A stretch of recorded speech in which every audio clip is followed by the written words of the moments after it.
Bab 064. Bahas Mama. Iya, Mama cantik ya. Eits, tapi Mama punya Papa. Nanti Papa ajarin cara dapetin cewek secantik Mama. Oke my son. Kedua pria berbeda generasi itu mengobrol seolah teman sebaya. Sementara itu di ujung tangga Aprilia bertemu dengan Stella yang baru ambil minuman. Loh, kok belum siap? Dari tadi deg-degan Mai, aku minum terus. Takut bajunya kotor. Aprilia terkekeh dibuatnya. Gugup ya. Mau ketemu calon mertua. Stella menganggukkan kepalanya. Aku lebih ke, nggak percaya. Kalau mau dilamar sama Mas Alex. Terus pengennya sama siapa? Stella melotot horor dan Aprilia tertawa kembali. Karena godaannya berhasil pada Stella. Mai gitu juga gak waktu dilamar Papa. Aprilia jadi mengingat proses lamarannya waktu itu.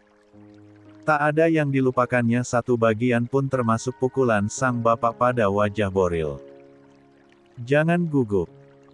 Intinya itu dan banyak-banyak bersyukur karena gak semua pria segentel papamu dan Alex yang berani melamar datang ke rumah. Stella tertegun dengan ucapan sahabat yang kini jadi ibu sambungnya itu. Dia malah memeluk dengan erat Aprilia sambil terus mengucapkan terima kasih. Senokak. Alex sudah tak terhitung berapakah keluar masuk rumah keluarga Rohichan. Namun baru kali inilah jantungnya berdebar dengan lebih kencang dan agak sulit meredakannya. Mungkin karena kedatangannya kemari bersama orang tuanya adalah untuk meminta seorang anak gadis untuk jadi pendamping hidupnya pada keluarganya. Berkemeja dan setelan jas lengkap, dengan gagahnya Alex diapit oleh ibu bapaknya perlahan masuk ke dalam rumah besar keluarga Rohichan ini. Kok ibu yang deg-degan ya pak? Sama bu. Bapak juga. Kita bakalan diusir Alex. Enggak bu. Seperti apa yang dikatakan Alex, kedatangan mereka bertiga disambut oleh keluarga Rohichan dengan ramah dimulai dari Bayu dan Cindy. Selamat datang. Ucap Bayu mengulurkan tangannya. Teguh yang grogi lalu milap dulu tangannya yang basah akibat keringat dingin. Bayu tertawa dibuatnya membuat Teguh makin percaya kalau bosnya Alex ini memang ramah. Begitu juga dengan Cindy yang tak segan menyalami Rani dengan bersentuhan pipi kanan dan kirinya. Mari masuk. Kami sudah menunggu dari pagi. Ucap Cindy ramah. Rani menyentuh pipinya yang tadi bersentuhan dengan pipi Cindy. Wangin nempel pak. SSSTT. Keduanya memilih berjalan di samping Bayu sedangkan Alex yang terlihat gagah dengan jasnya berjalan di samping Cindy. Gagah banget kamu Lex. Alex tersenyum malu karena dipuji Cindy. Ia memang menyiapkan pakaian yang elegan untuknya dan orang tuanya. Sampai di ruang keluarga, sudah ada Boril yang duduk menunggu di atas sofa tunggalnya.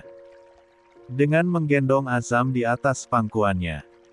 Yang langsung digendong perlahan oleh Cindy. Kesan pertama yang dilihat oleh Teguh dan Rani ketika melihat Boril adalah tampan, tegas dan berwibawa. Pak, Bu, kenalkan ini putra pertama kami. Ayahnya Stella, Boril. Alex sudah memberi tahu tentang kondisi Boril.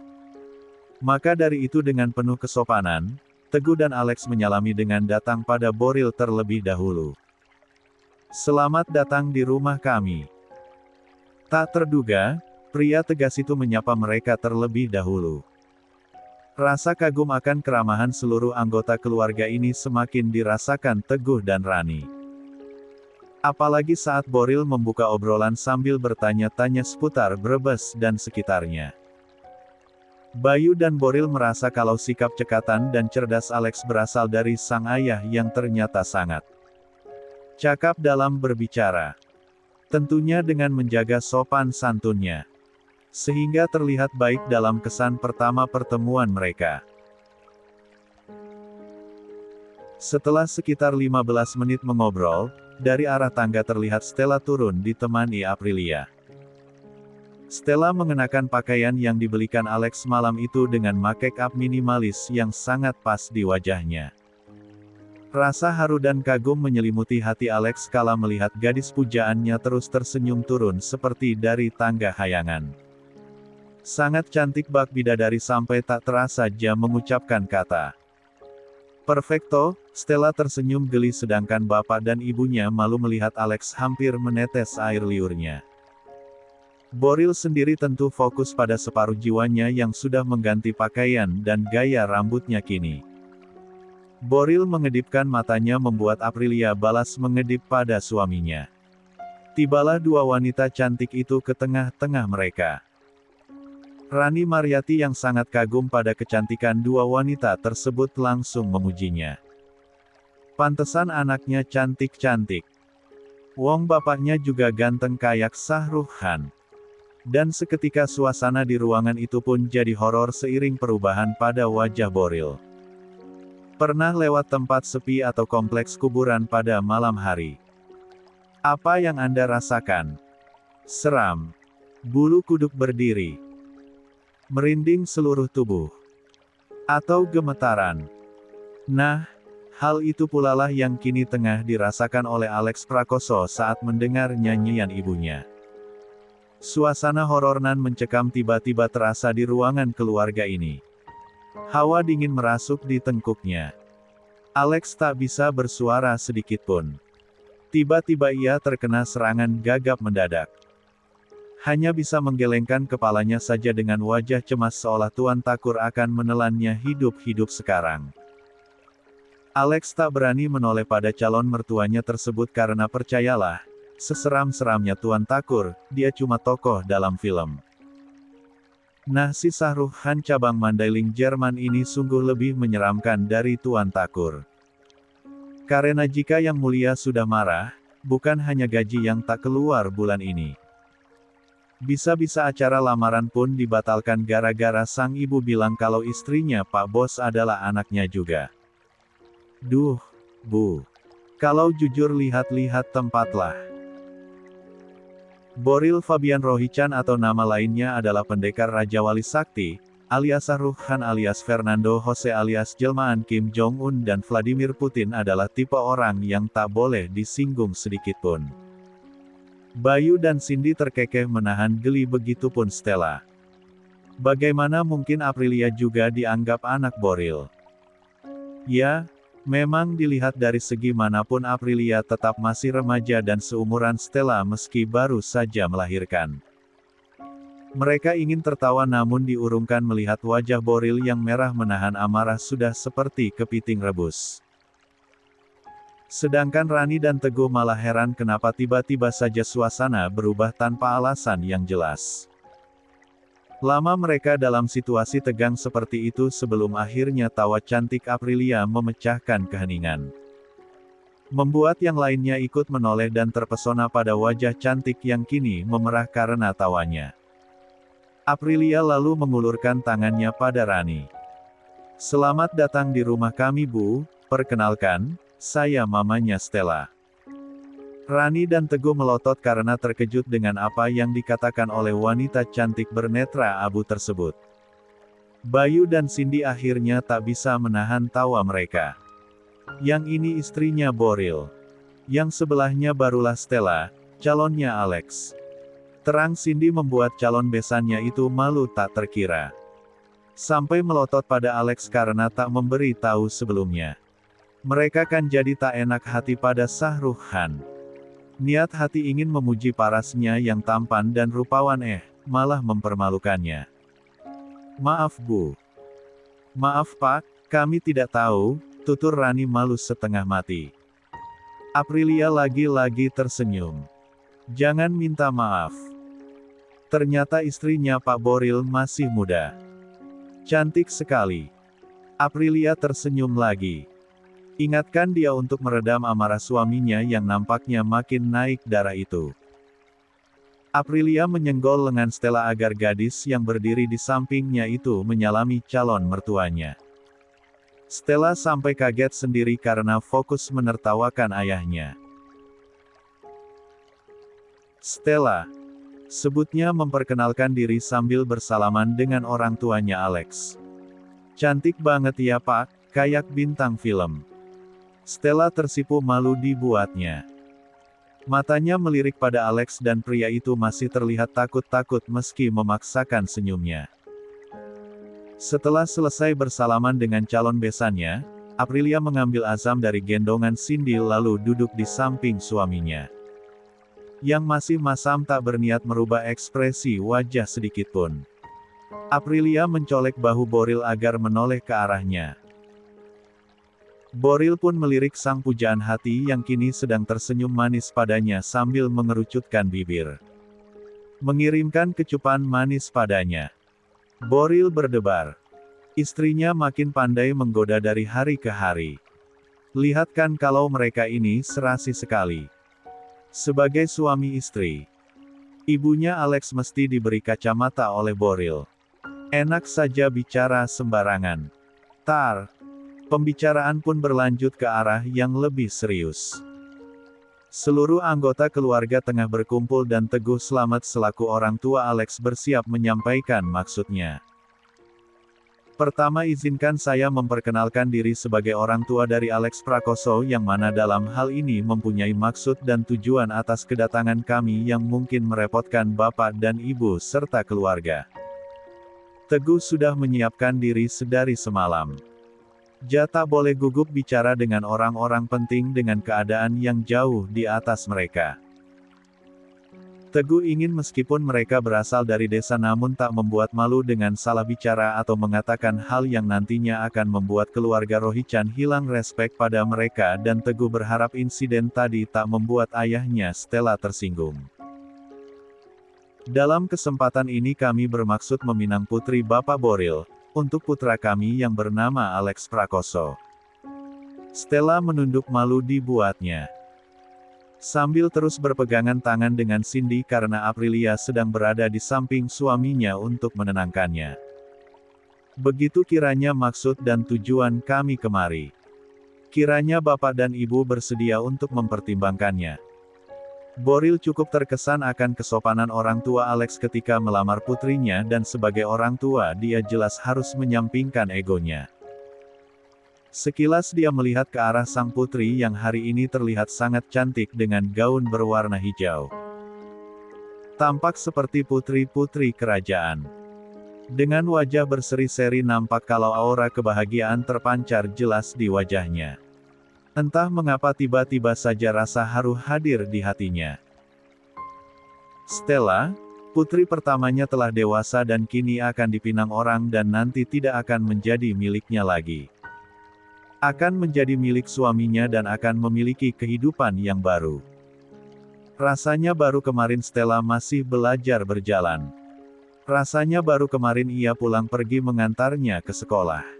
Kenapa putrinya tumbuh secepat ini? Apakah ia yang terlewatkan pertumbuhannya?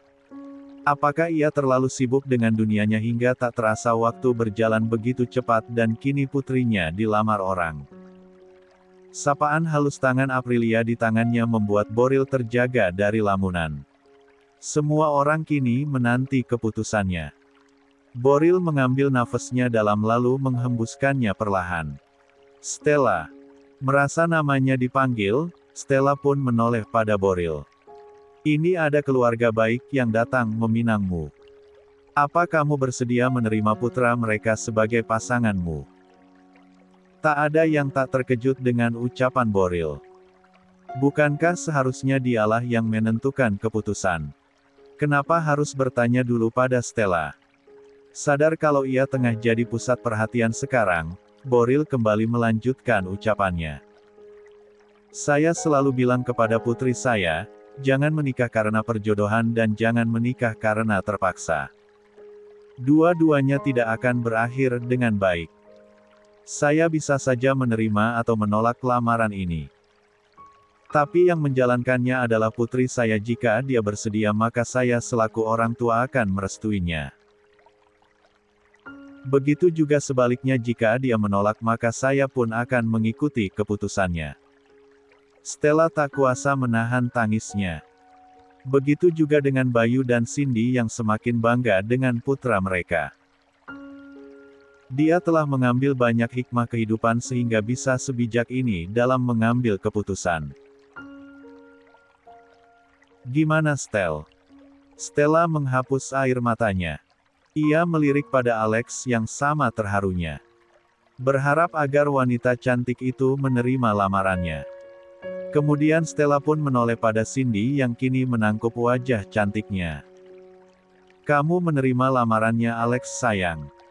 Dengan tersipu malu lalu menundukkan wajahnya, Stella memeluk Cindy dan menganggukkan kepalanya. Kelegaan terpancar di wajah tiap-tiap insan yang hadir dalam ruangan ini. Terutama Alex yang merasa kalau jalannya kini semakin terbuka lebar. Niat menempuh hidup baru bersama Stella memang tak pernah diimpikannya. Namun ternyata garis hidup telah memilihnya. Maka tak ada kata lain selain banyak bersyukur kepada Tuhan Yang Maha Kuasa. Baiklah, putri saya sudah setuju. Tinggal cari hari baik untuk melangsungkan pernikahan. Terima kasih Pak, terima kasih, Boril dan Aprilia tersenyum. Begitu juga dengan Cindy dan Bayu. Teguh dan Raani tak hentinya merasa tak percaya kalau mereka baru saja melamar putri dari bos anaknya dan diterima pula. Awalnya mereka takut kalau lamaran mereka akan ditolak. Rani dan Teguh tak tidur semalaman karena gemetaran dan gugup bahkan saking takutnya akan ditolak. Rani bernazar akan mengundang satu kabupaten jika lamarannya diterima dan mengadakan pesta besar dengan mengundang penyanyi asal Brebes yang kini sudah jadi artis papan atas Indonesia. Menul Daradista. Stella berdiri dari duduknya lalu berjalan perlahan sambil menangis ke arah ayahnya dan memeluk sang ayah. Aprilia berdiri agar Stella bisa memeluk Boril dari samping. Terima kasih Papa, terima kasih. Boril balas pelukan putrinya tersebut. Kamu bahagia Stel? Stella menganggukkan kepalanya. Ia masih menangis di dada sang ayah.